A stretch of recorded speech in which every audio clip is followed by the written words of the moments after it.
Hello students, this is Professor Vincent Osaya. Welcome to my class. This is part 3 presentation of chapter 16. Chapter 16, Dilutive Securities and Earnings per Share. So we left off at objective 3. Here we are going to contrast the accounting for stock warrants and for stock warrants issued with other securities. So the first question is, what are stock warrants? We said that they are certificates that entitle the holder to buy a company stock at a particular set price within a particular stated period of time. Now, usually stock warrants arise under 3 situations. Number 1, to make the security more attractive. So what does that mean? In other words, to make the security more attractive to the potential investor. Number 2, existing shareholders have a preemptive right to purchase common stock at first.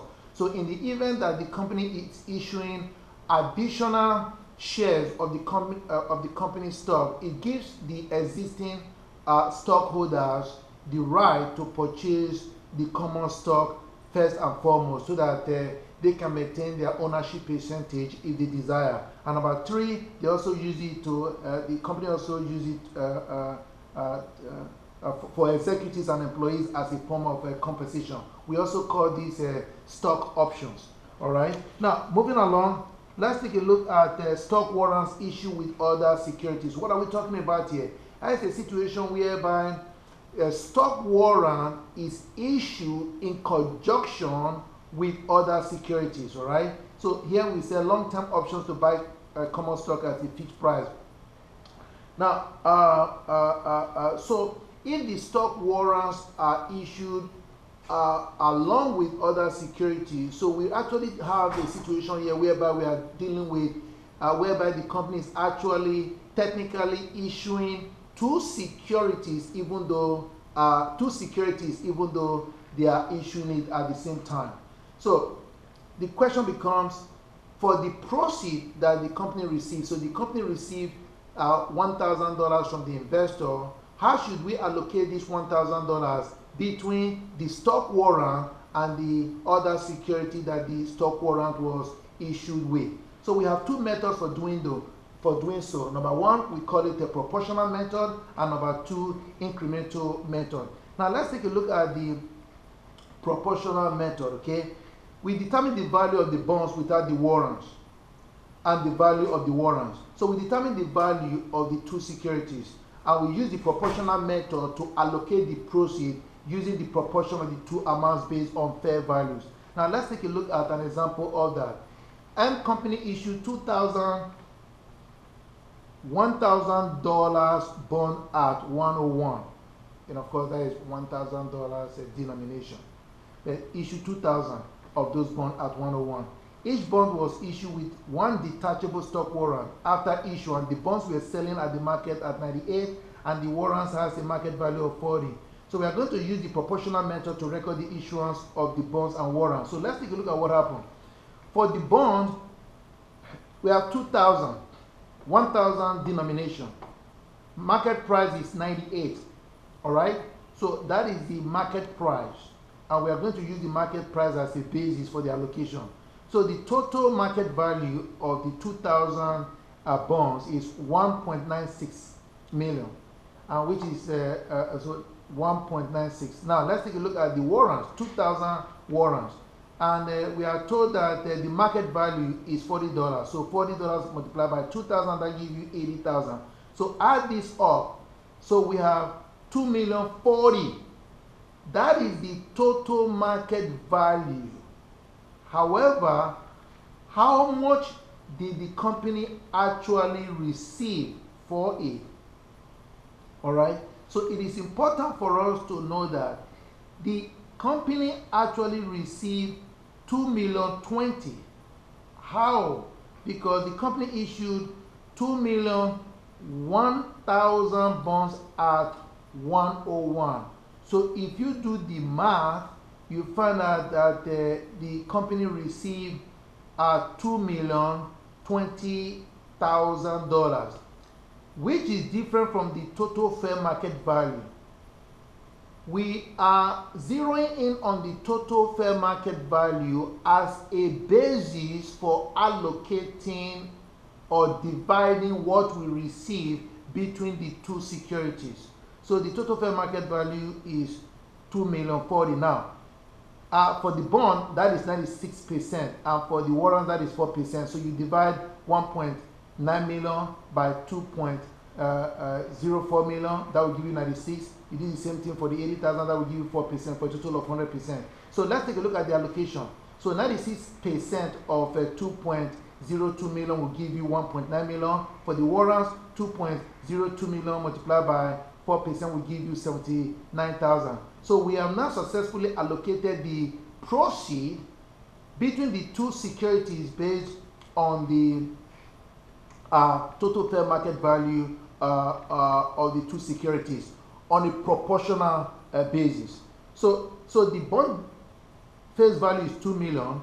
If the allocated fair market value is 1.9, then of course the difference of 59,000 is the discount. So let's move on and let's take a look at how we record that. So like I said, the cash we receive is 2.02 million. The discount on bond payable is 59,000. We just computed that. The bonds payable, as we normally do with credit, then the paid in capital stock warrant is 79,216. So here you have it as in terms of how to account for bonds, stock warrants issued in conjunction with other securities. So that is the proportional method. Now let's take a look at the incremental method. The incremental method, the company determines the fair value of either one of the two securities, and then we back that out from the total proceeds that we receive. The difference on the balance is the purchase price of the other security. So those are the rules for you. So let's take a look at an example of this. So here we know the fair market value of the bond, 1.9 million, but we don't know the fair market value of the warrant. So we are going to simply back out $1.9 million from $2.0 million, which is the total issue price, and the difference of $60,000 is allocated to the price of the warrant. So we make the journal entries accordingly. Cash debit 2.02 million, discount on bond payable 40,000, bonds payable 2 million, paid in capital stock warrant $60,000. Now, here are some conceptual questions. Detachable warrants involve, like we said, two securities: a debt security, a warrant to purchase common stock, and the warrant usually is considered or classified as an equity security. Now, let's take a look at non-detachable warrants. Do not require allocation of proceeds between the bonds and the warrants. What are we talking about here? In other words, some warrants are not detachable. The first one we talk about is detachable, so you can actually detach the warrant. So you are looking at two separate, distinct securities. Now, how does the company record the non-detachable warrants? Companies record the entire proceed as a debt. So there is no allocation between the warrants and the debt. So these are rules that you need to know relative to detachable warrants and non-detachable warrants. Moving along, let's take a look at the rights to subscribe to additional shares. We did talk about this previously. We call that preemptive privilege. So you can read this on your own. Now, stock compensation plans. Remember, we are still talking about stock warrants. We said that there are three situations whereby a company will issue stock warrants, and one of them is they use it as a compensation to their executives. And we also call it a stock warrant, but in such circumstances we call it stock option. So don't get confused with those two terminologies. So stock option is an example of stock warrant, or it's another name for stock warrant. So stock options gives key employees option to purchase common stock at a given price over an extended period of time. Effective compensation programs are ones that base compensation on performance to motivate employees, so on and so forth. I had a friend who was hired by one technology company that long time ago, and they gave him a lot of stock option as an incentive to work with them. So basically, he's able to buy, or the stock option gives him the right to buy the company stock at a particular price in the future. So moving along, Here we are told that compensation increased 7.7% for S&P 500 executives in 2011, with equity grants being the biggest source of growth. So you can go through that by yourself. So let's take a look at the major reporting issue. FASB guidelines require companies to recognize compensation costs using fair market value. What does that mean? In other words, when you issue stock warrants or options to the executive, the question is, how do we figure out the value of the stock option so that we can record it as an expense? So FASB is asking us to use the fair market value, all right? And the company wound up choosing an option pricing model to value the options at the date of grant. So don't worry about the acceptable option pricing models. We are going to let you know what the amount is or the value is using one acceptable option pricing model or formula or the other. So moving along, let's take a look at objective 4. Here we are going to describe the accounting for stock compensation plans under GAAP. So stock option plans, two main accounting issues that we have here. Number one, how to determine compensation expense, and number two, over what period to allocate compensation expense. So what does that mean? That simply means if we issue stock options for our executives, it is costing us something, and we need to determine the compensation expense, and we need to determine the period to allocate the compensation expense. All right, so moving along, like we indicated, the compensation expense is based on fair value of the option expected to vest on the date they grant the options to the employees, that is on the date of grant. All right, then allocating compensation expense, recognizing compensation expense in the periods in which its employees perform the service, that is the service period. So that is important, allocating compensation expense, because the company can say, well, 5 years, you are allowed to exercise your option within 5 years period. So that 5 years will be the compensation period, and we have to allocate the expense over that period of time. So let's take a look at an illustration of that. Here, on November 1st, 2013, the stockholders of S Company approved a plan that grants the company's 5 executives options to purchase 2,000 shares each, 2,000 shares each of the company's $1 per value common stock. The company grants the options on January 1st, 2014. The executives may exercise the options at any time within the next 10 years. The option price per share is $60, and the market price of the share at the date of grant is $70 per share. So the option price is $60, so the executive can buy one share for $60. However, the market price of the share at the date of grant is $70 per share. Under the fair value method, the company computes the total compensation expense by applying an acceptable fair value option pricing model. So don't worry about what the fair value option pricing model is, meaning we use some acceptable mathematical formula to come up with the compensation expense. So the fair value option pricing model determines the total compensation expense to be $220,000. So let's take a look at the basic entries relative to these stock option plans.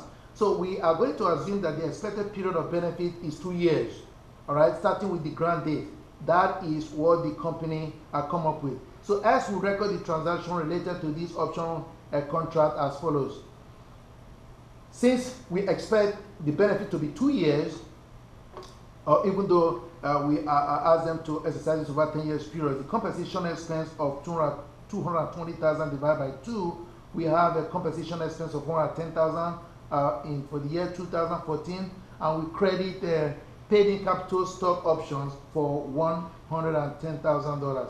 Now, I want you to know this. The compensation expense clearly is going to be reported in the income statement. The paid-in capital stock options is reported under the stockholders' equity section of the balance sheet. We did not consider it as common stock because the common stock has not been issued. So December 31st, 2015, we also debit compensation expense for $110,000 and credit paid in capital stock options for $110,000. So which is the second half of the $220,000 compensation expense. So moving along, let's take a look at what happened. Now, the executives exercised 2,000 of the 10,000 options, so 20% in 2013. That is 3 years and 5 months after the date of grant. The company records the following journal entry: cash, $120,000. Why? Because for stock option, the individual that is exercising the option, that is the right to buy the company stock, has to cough out some money. So in this case, remember we said that the price is 60. They are allowed to exercise their option to buy the company stock at $60 per share. So $60 multiplied by 2,000, that will give you $120,000. Now the paid-in capital stock options has to be debited for 40,000. Why 40,000? Because it's only 22%.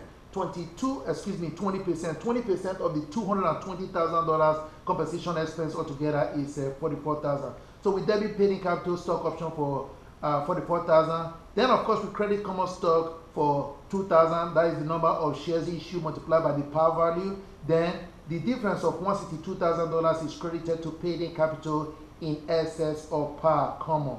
Now, moving along, if the executive failed to exercise the remaining stock option before the expiration date, then the company has to record the following the date of expiration. So on the date of expiration, that is 10 years, paid-in capital is now debited for 176. That is the balance in the paid-in capital account. So we have to debit it for 176,000 because they did not exercise.